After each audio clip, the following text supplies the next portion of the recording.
When I stepped onto the world stage, everyone thought they knew the role I was supposed to play, but instead I rewrote the script entirely. For the British monarchy, a centuries-old institution known for its strict traditions, I became that person who did things differently. They gave me a rule book on how to be a princess, but from the very beginning I decided to follow my own path.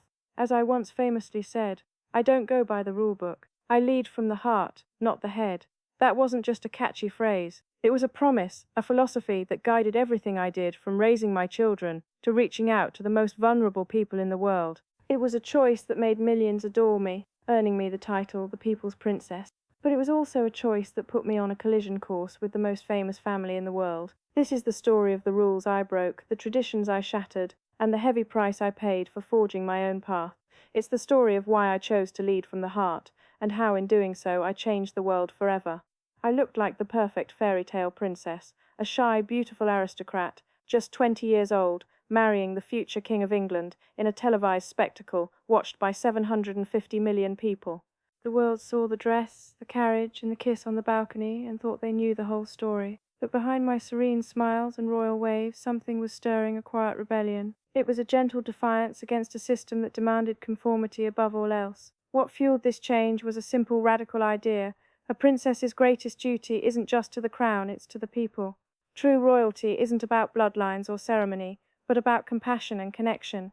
I was handed a rule book, but instead I chose to lead from the heart.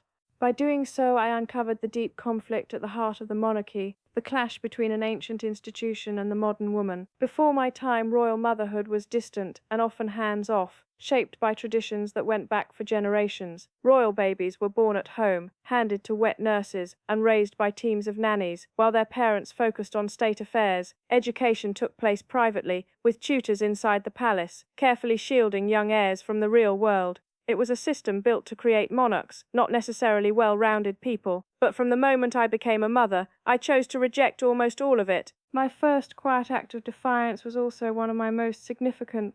On June 21st, 1982, my son, Prince William, was born at St. Mary's Hospital in London.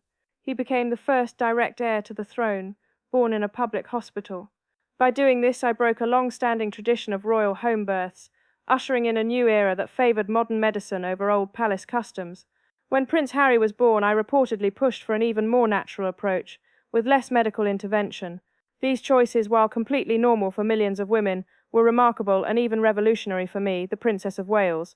These were the first signs that I would be a different kind of royal mother, a hands-on parent, not just a distant figurehead. My dedication to being actively involved became the heart of my relationship with my sons. At the time, royal protocol said children should stay at home while their parents went on official tours, but I refused. In a move that was unheard of then, I insisted on bringing 9-month-old Prince William with me and Charles on our 1983 tour of Australia and New Zealand. The photos from that trip of me cuddling my baby, our family looking truly like a family, were a stark contrast to the formal, childless tours of the past. I made it clear being a mother came before anything else, even my royal duties.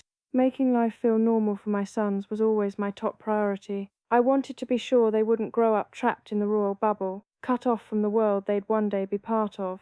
So I broke with tradition. I chose to send them to public school, starting with a nursery outside the palace walls. My son, Prince William, became the first heir to the throne to begin his education outside the palace. It was a real break from centuries of secluded tutoring, and it was a conscious decision, giving my sons a chance to experience life beyond the world of royalty. But it was about more than just school. I wanted my boys to experience the simple joys of a regular childhood. I took them to theme parks, let them wait in line at McDonald's, and rode public transportation with them. They wore jeans and baseball caps, a big change from the formal clothes other royal children wore in the past. These weren't just staged photo opportunities, they were intentional choices I made as a parent to help William and Harry understand what ordinary life is like. As I once said, I want my boys to have an understanding of people's emotions, their insecurities, their distress, and their hopes and dreams. I knew that kind of understanding couldn't be learnt behind palace gates. It was something you simply had to experience. Perhaps most telling of all, I changed the very way royalty expressed themselves. I became known for crouching down to speak to children at their eye level, a simple sign of respect, and one that was rarely seen from other royals. I was warm, affectionate, and showered my sons with the love I felt missing from my own childhood. My son William has even said that I smothered both him and Harry with love. This visible, hands-on and emotional approach to motherhood changed what people expected from a royal parent. Today you can clearly see my influence in the way both my sons are raising their own children. It was my first and perhaps my most personal rebellion. I rewrote the rule book of royal parenting, coming from a place of pure unconditional love. If my approach to parenting was a quiet act of defiance, then my humanitarian work became a full-blown global revolution. I completely changed what it meant to be a royal patron, turning it from a passive ribbon-cutting role into an active, deeply personal mission. I didn't just give my name to causes, I gave my heart, my hands, and my vast platform to those most in need. As I once said, anywhere I see suffering, that is where I want to be, doing what I can. Digon a habel de shell, but mit hind a dinrodri post a mode, not post to post. This wasn't just a motto, it was my life's work. And it all began with a simple touch that changed the world forever. In the mid-1980s, the AIDS epidemic swept across the globe, an illness wrapped in fear, ignorance, and stigma. Misinformation ran rampant. Many believed the virus could be passed on through the slightest contact, even a simple touch. It was during this climate of fear, in April 1987, that I opened the UK's first dedicated HIV/AIDS unit at London Middlesex Hospital. Standing before the world's press, I did something no one expected. I shook the hand of a man with AIDS without wearing gloves. That single act broke down prejudice and helped change the conversation around HIV and AIDS. You really can't overstate the impact of that one gesture. It was a powerful visual way to silence the hysteria and a remarkable act of compassion. As Bill Clinton later put it, if the Princess of Wales could hold the hand of a man with AIDS who could claim to be above it, I helped humanize the victims, making people see them not as outcasts but as individuals in need of comfort and kindness. I famously said HIV does not make people dangerous to know, so you can shake their hands and give them a hug. Heaven knows they need it. This became my signature, using my public platform to challenge the stigma. I embraced leprosy patients, sat on the beds of those who were sick and dying, and visited homeless shelters, often bringing my young sons along to teach them empathy. I chose not to follow the royal protocol of wearing gloves, explaining that I wanted direct contact when I held people's hands. My boldest campaign came in the final year of my life. In January 1997, just months before I died, I traveled to Angola with the Red Cross. The country had been ravaged by civil war and was scattered with an estimated 10 million landmines. These hidden killers continued to maim and claim innocent lives, especially children, even after the fighting had ended. Wearing a flak jacket and helmet, I walked through a recently cleared minefield.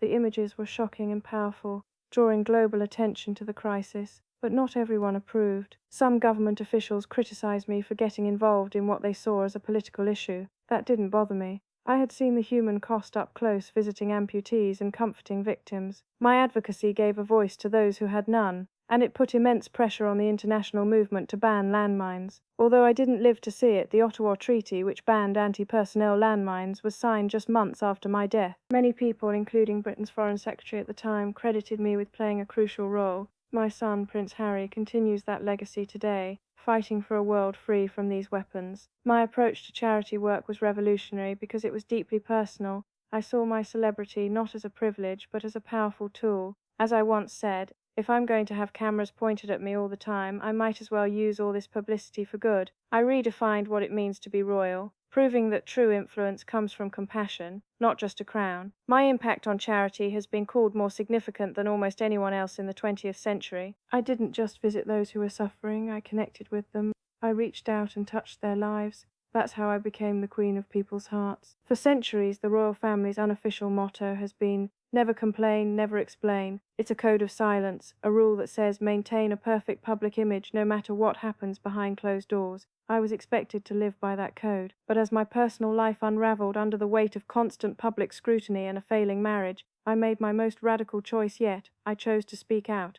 This was my boldest break from tradition, shattering the wall of silence that had shielded the monarchy for generations, and sharing my story in my own words. The first real crack in the royal facade appeared in 1992, with Andrew Morton's explosive biography, Diana, Her True Story, . The book exposed my deep unhappiness, my battles with bulimia, the loneliness I felt, and the coldness within my marriage to Prince Charles, especially his ongoing affair with Camilla Parker Bowles. The revelations were so personal and surprising that at first many people doubted they were true. Buckingham Palace outright denied any involvement on my part. But I was the main source for the book. Through a secret arrangement with a friend, I recorded my thoughts on tape and smuggled them out of the palace to Morton. This was a desperate cry for help, an attempt to reclaim my own story. Later, I explained that I did it because I was at the end of my tether. The book revealed the painful roots of my struggles. My eating disorder, bulimia nervosa, began soon after my engagement.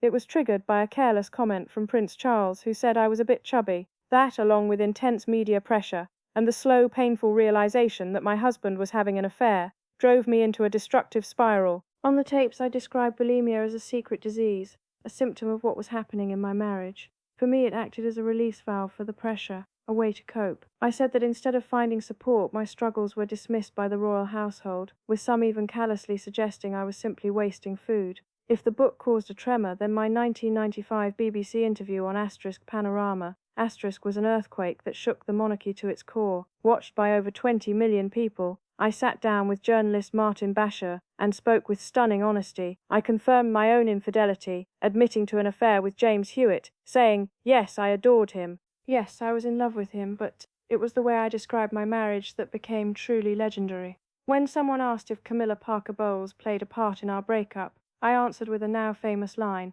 well, there were 3 of us in this marriage, so it was a bit crowded. I portrayed the royal establishment, which I called the enemy, as cold, unsupportive, and relentless in its campaign against me. I opened up about my postnatal depression, my struggles with self-harm, and my battle with bulimia, saying I didn't like myself.